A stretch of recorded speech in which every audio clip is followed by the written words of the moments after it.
All right, guys, I wrote a few things on here ahead of time. So if you want to go ahead and get those copied down real quick. We've been talking about functions in this chapter so far, and now we are going to talk about linear functions. Root word of that word is line. So we're going to be talking about functions that are a line. It says here is a function whose graph is a non-vertical line. We're going to talk about why a vertical line is not a function here in a second. And surprise, it can be written in the form, a line can be written as y equals mx plus b. What does y equal mx plus b? All right, where m is the slope and b is the y-intercept. You know all of this by now. So if you look at this vertical line that I've drawn and imagine some points that might be on it, like 2, 2, 2, 0, or 2, -2, you will notice that each of these inputs, so I've written it down here kind of in a table here, they all have an input of 2, but different outputs. So as you know, that is not a function because an input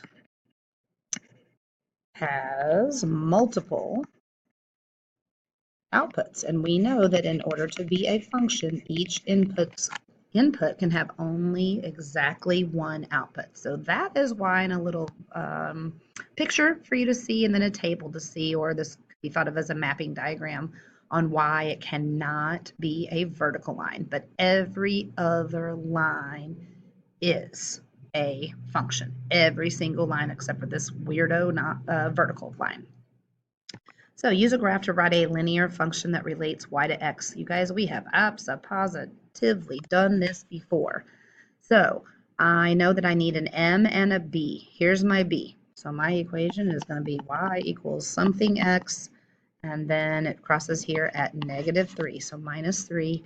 And then you just need to use the table to count your slope. We're rising 1, 2, 3 rise, and 1, 2, 3 run. So 1, 2, 3 rise, 1, 2 run. I'm going to check it. 1, 2, 3 rise, 1, 2. So yep, 3 over 2. Rise over run. That is how you write an equation from a graph. From a table, we're going to use our good old delta y over delta x. So that's change in y. Y is going down 2. X is going up 1. So our slope, I'm going to put an m out in front of that, is -2. And then remember, anytime that you are on the y-axis, you're going to go 0 left and right, and so this will be your b, or your y-intercept. So here's my point right here where x is 0. That is our b. So now we've got y equals -2 is our slope, x, and then plus 3. I know that was pretty quick, but we have done this a lot of times this year, so that should be okay that it was quick. Pause if you need to. You're going to do on your own, you're going to use those same two strategies that I just gave you, writing an equation for this graph, and then writing an equation for that table. And then on to the next, flip the page. All right, we are controlling an unmanned aerial vehicle, so maybe it's a drone. For surveillance, the table shows the height, y, in thousands of feet, of the UAV, of the drone. I'm just going to call it a drone. X minutes after you start its descent. Descent means it is going down from cruising altitude. So here are minutes, and then you can see that it's going down. Write a linear function that relates y to x. Interpret the slope and the intercept. So we need a slope, and we need an slope, need a y-intercept, and then we're going to have a y equals mx plus b or minus b equation. So I'm just going to set that all up there. So our slope, remember, is change in y over change in x. So if I go over here and look, y is decreasing by 5, so that's -5, over x is increasing by 10. So -5 over 10, we can reduce that to -1/2. And before I forget, I'm going to interpret right now. interpret. This is going down one what? Remember, this is the Y label. So this is going down 1,000 feet. So down 1,000 feet for every 2 X labels. So for every 2, and then like I said, our X label is minutes. So it's going down 1,000 feet every 2 minutes. So that is our interpreting. We are explaining what this means in this situation. The B, so 0 comma something, the something is your B. We just talked about this before. So we're starting out at 0 minutes. It was at its cruising altitude. So it was at 65, which is actually 1,000 feet. So our B for down here purposes is just a positive 65. I'm going to go ahead and put our slope in here, is a negative 1/2. However, interpreting, what in the world does 65 mean? Well, 65 came from our Y label. You can read it right here. You can read it over here, but it says that is thousands of feet. So what that means is we started at, or I'm going to say cruising at 65,000 feet before it went down. Okay, so cruising at 65,000 feet before it goes down. So now it says, okay, sorry for all the bells. I'm doing this during plan time and they keep having earthquake drills and stuff. Okay, anyway, to graph this, we need some labels. So down here on X, I'm going to go, I'm going to go by 5s. So I'm going to do 0, 5, 10, 15, 20, 25, 30, 35, 40. That's probably enough. And then going up the sides here, I'm going to do the same. So I'm going to do 5, but not necessarily write it down. 10, 15, 20, 25, 30, 35, 40. We have to go all the way to 65, 50, 55, 60, 65. So I'll just go to 70. And then we need some labels here. So this is going to be height in thousands of feet. And I apologize. Hopefully you can write that better than me. And if you have to squish it in there, no big deal. You know that it should be all good if you were doing this to turn in. So, and then minutes would go down here. And then we graph. We started at 65,000. So that goes here. That's at 0, 65,000. At 10, we are at 60,000. At 20 minutes, we are at 55,000. At 30 minutes, we are at 50,000. So, and we could keep going. Notice this slope, guys, just like we have up here. We're going down 1, right 2, down 1, right 2, down 1, right 2, down 1, right 2, down 1, right 2, etc. Like you could just keep going until we run out of graph space. So, and then it wants to know, find the height of the UAV, the drone, when you stop the descent after 1 hour. So 1 hour in. We could do this a couple of different ways. We could plug 60 minutes in here for X and do the math that way. So negative 1/2 of 60 would be negative 30. Negative 30 plus 65 would be 35. And we'll talk about label and whatnot on that. Or extend your graph. So that would be 50 and this would be 60. Go up. Here's that point. Look over here. Yep, it's at 35.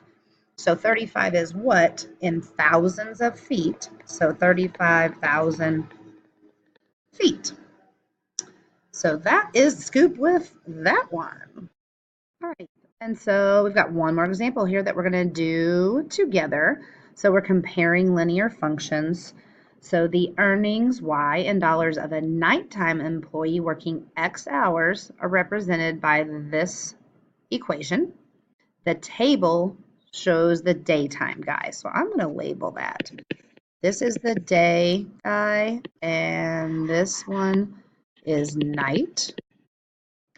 So which employee has a higher hourly wage? And it gives us a hint here saying compare the slopes. So the night guy, his slope is 7.5. What do you think that means? As far as money, yep, I bet you know. So that's $7.50 per hour. And the daytime guy, you can see over here, it's increasing by 12.50. So I'm just going to put $. That's the day guy. So they're making $12.50 an hour. So which employee has the higher hourly wage? Definitely the daytime guy. So you're like, why would anybody ever want to work nights? So then part B says write a linear function that relates the daytime employee's earnings to the number of hours worked. So let's write an equation for the daytime person. We need an M and a B. We know his slope, his hourly wage is $12.50. That's what's changing per hour. So that's $12.50x. And then we have to look at where it started. So we can just back our table up. So 4, 3, 2, 1. Of course, this seems to make sense. At 0 hours, he would make $0. So that's it. I'm going to go ahead and put the plus 0 on here just so we can see it. And then I want to refer you back for a minute to and there may be a graph over here on your paper, but we decided we didn't need to take the time to graph another one. But I do want to talk about, so what's up? This is the day. And I would like for you to write the night, guys or gals, equation up down here again. So as we were finding this B, what's the starting point if you work 0 hours? You were probably like, well, of course it's 0. If you work 0 hours, you get $0. So what's up with this? Think about that for a minute. So we said, oh, you'd never want to work during the day. The deal is this nighttime guy is getting like a little bonus. So he's starting out like, hey, we're going to give you $30 just for coming in and then pay you $7.50 an hour. So still, if he works 0 hours, it seems like he's going to get $30. I bet the place is not really going to do that. But just so you know, so a lot of times the starting point is going to be an amount that you might get. And then on top of that, you get your hourly salary.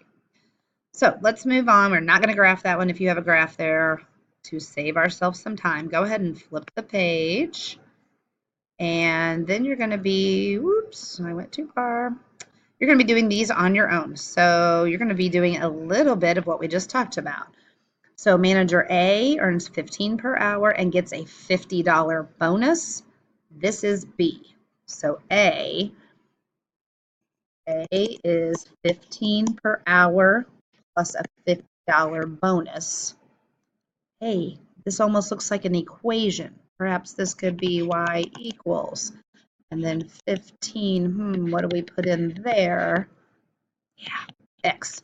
So there's your equation for manager A. You could graph him on here if you want and see where they meet. You can figure out the hourly wage of manager B so that you can answer this question. And then tell us when does manager B earn more money? So it might be to your advantage to graph manager A on this graph. And that is it for today. So please finish that on your own. And if you didn't do any of the ones before, which actually we didn't, oh yeah, we had those first two at the bottom of the first page. Anyway, and then this starts 6.4. So we'll get back to that later. Have a good day.